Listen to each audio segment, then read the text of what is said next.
Hi hello everyone, welcome back to my YouTube channel.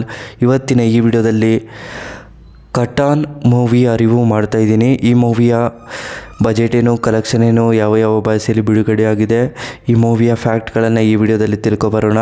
ಅದಕ್ಕೂ ಮುಂಚೆ ನಮ್ಮ ಚಾನಲ್ಗೆ ಸಬ್ಸ್ಕ್ರೈಬ್ ಆಗಿಲ್ಲ ಅಂದರೆ ಸಬ್ಸ್ಕ್ರೈಬ್ ಮಾಡಿಕೊಂಡು ಕೆಳಗಡೆ ಕಾಣ್ತಿರೋ ಬೆಲ್ಲೈಕನ್ನ ಕ್ಲಿಕ್ ಮಾಡಿಕೊಳ್ಳಿ. ಬನ್ನಿ ಗಾಯ್ಸ್, ಇವತ್ತಿನ ವಿಡಿಯೋವನ್ನು ಶುರು ಮಾಡೋಣ. ಮೊದಲು ಈ ಮೂವಿಯ ಮೇನ್ ಲ್ಯಾಂಗ್ವೇಜ್ ಬಂದು ತಮಿಳ್ ಆಗಿದೆ. ಯಾವುದೇ ಭಾಷೆಗಳಲ್ಲೂ ಡಬ್ ಆಗಿಲ್ಲ ಅಂತ ಹೇಳಬಹುದು. ಹಾಗೆಯೇ ಈ ಮೂವಿಯಲ್ಲಿ ಯಾರ್ಯಾರು ನಟ ನಟಿಯರು ಇದ್ದಾರೆ ಅನ್ನೋದನ್ನು ನೋಡೋದಾದರೆ ಮೊದಲು ವಿಜಯ್ ಸೇತುಪತಿ. ಹಾಗೆಯೇ ಈ ಮೂವಿಯ ಎಲ್ಲರೂ ಕೂಡ ಆ್ಯಕ್ಟರ್ಸ್ಗಳು ನಟನೆ ಮಾಡಿದ್ದಾರೆ ಅಂತಲೇ ಹೇಳಬಹುದು. ಹೀರೋ ಆಗಿ ವಿಜಯ್ ಸೇತುಪತಿ ಅವರು ತುಂಬ ಅದ್ಭುತವಾಗಿ ನಟನೆ ಮಾಡಿದ್ದಾರೆ ಅಂತಲೇ ಹೇಳಬಹುದು. ಹಾಗೆಯೇ ಈ ಮೂವಿಯಲ್ಲಿ ಬಿಡುಗಡೆಯಾಗಿದ್ದ ದಿನಾಂಕ ಮಾರ್ಚ್ 27, 2026 ಬಿಡುಗಡೆಯಾಗಿರುವಂಥ ಸಿನಿಮಾ ಆಗಿದೆ ಅಂತ ಹೇಳಬಹುದು. ಹಾಗೆಯೇ ಈ ಮೂವಿಗೆ ಹೆಚ್ಚಿನ ರಿವ್ಯೂಸ್ ಕೂಡ ಕೊಟ್ಟಿದ್ದಾರೆ. Director by Manikandan.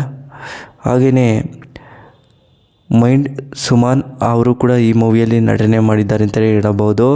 ಹಾಗೆಯೇ ಆ್ಯಕ್ಟರ್ಸ್ಗಳು ಈ ಮೂವಿಗೆ ಹೆಚ್ಚಿನ ರಿವ್ಯೂಸ್ ಕೂಡ ಕೊಟ್ಟಿದ್ದಾರೆ ಪಾಸಿಟಿವ್ ಆಗಿ. ಮತ್ತು ತಮಿಳಲ್ಲಿ ಸಾಂಗ್ ಕೂಡ ತುಂಬ ಅದ್ಭುತವಾಗಿ ಕೊಟ್ಟಿದ್ದಾರೆ ಅಂತಲೇ ಹೇಳಬಹುದು. ಹಾಗೆಯೇ ಈ ಮೂವಿಗೆ ವಿಜಯ್ ಸೇತುಪತಿ ಅವರು ತುಂಬ ಇಷ್ಟಪಟ್ಟಿದ್ದಾರೆ. ಯಾಕೆಂದರೆ ಒಂದು ಕಾಡಿನ ಜೀವನವನ್ನು ಆಗಿರ್ಬೋದು, ಒಂದು ಪೊಲೀಸ್ ಇನ್ವೆಸ್ಟಿಗೇಷನ್ ಆಗಿರ್ಬೋದು, ಹಾಗೆಯೇ ಕಾಡಲ್ಲಿ ಯಾವ ರೀತಿ ಇನ್ವೆಸ್ಟಿಗೇಷನೆಲ್ಲ ನಡೆಸ್ತಾರೆ, ಹಾಗೆಯೇ ಏನೇನೆಲ್ಲ ಘಟನೆಗಳು ನಡೀತವೆ ಅನ್ನೋದನ್ನು ಈ ಮೂವಿಗೆ ಹೆಚ್ಚಿನ ವಿವರಣೆಗಳನ್ನು ಕೂಡ ಕೊಟ್ಟಿದ್ದಾರೆ ಅಂತಲೇ ಹೇಳಬಹುದು. ಹಾಗೆಯೇ ಈ ಮೂವಿಯ ಒಂದೇ ಸ್ಟೋರಿ ಹೇಳೋದಾದರೆ ವಿಜಯ್ ಸೇತುಪತಿ ಅವರು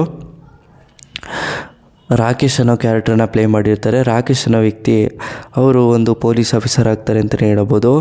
ಪೊಲೀಸ್ ಆಫೀಸರ್ ಆಗೋಕ್ಕಿಂತ ಹಿಂದೆ ಏನೇನೆಲ್ಲ ಘಟನೆಗಳು ನಡೆದಿರ್ತವೆ ಅಂದರೆ ಅವರು ಒಂದು ಹಳ್ಳಿ ಜೀವನವನ್ನು ನಡೆಸ್ಕೊಂಡು ಹೋಗ್ತಾ ಇರ್ತಾರೆ.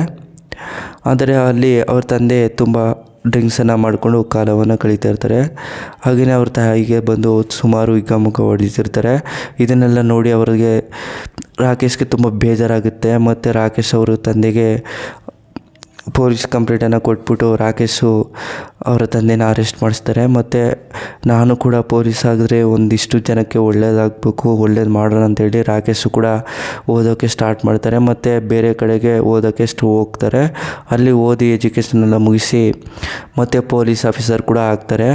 ಮತ್ತು ಅದೇ ಊರಿಗೆ ಪೊಲೀಸ್ ಆಫೀಸರ್ ಆಗಿ ಬರ್ತಾರೆ. ಅವ್ರ ತಾಯಿಗೆ ಕೂಡ ಖುಷಿಯಾಗುತ್ತೆ. ಅವ್ರ ತಂದೆನೂ ಕೂಡ ಬಿಡಿಸಿ ಅವ್ರಿಗೊಂದು ಒಳ್ಳೆ ದಾರಿಯನ್ನು ತೋರಿಸ್ತಾರೆ.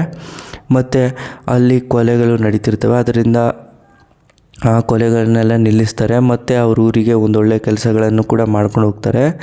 ಹಾಗೆಯೇ ಅವ್ರ ಊರಿನಲ್ಲಿ ಎಲ್ಲರೂ ಕೂಡ ರಾಕೇಶ್ನ ತುಂಬ ಇಷ್ಟಪಡೋಕ್ಕೆ ಸ್ಟಾರ್ಟ್ ಮಾಡ್ತಾರೆ. ಯಾಕೆಂದರೆ ಅವ್ರಿಗೆ ಊರಿನಲ್ಲಿ ಯಾವುದೇ ಒಂದು ಸಮಸ್ಯೆಗಳು ಉಂಟಾದಾಗ ರಾಕೇಶ್ಗೆ ಬಂದು ಹೇಳಿದಾಗ ರಾಕೇಶ್ ಅವರು ಆ ಪ್ರಾಬ್ಲಮ್ಗಳನ್ನ ಸೊಲ್ಯೂಷನ್ ಕೂಡ ಮಾಡ್ತಾರೆ. ಹಾಗೆಯೇ ಸ್ಟೋರಿನೂ ಕೂಡ ಎಂಡ್ ಆಗುತ್ತೆ.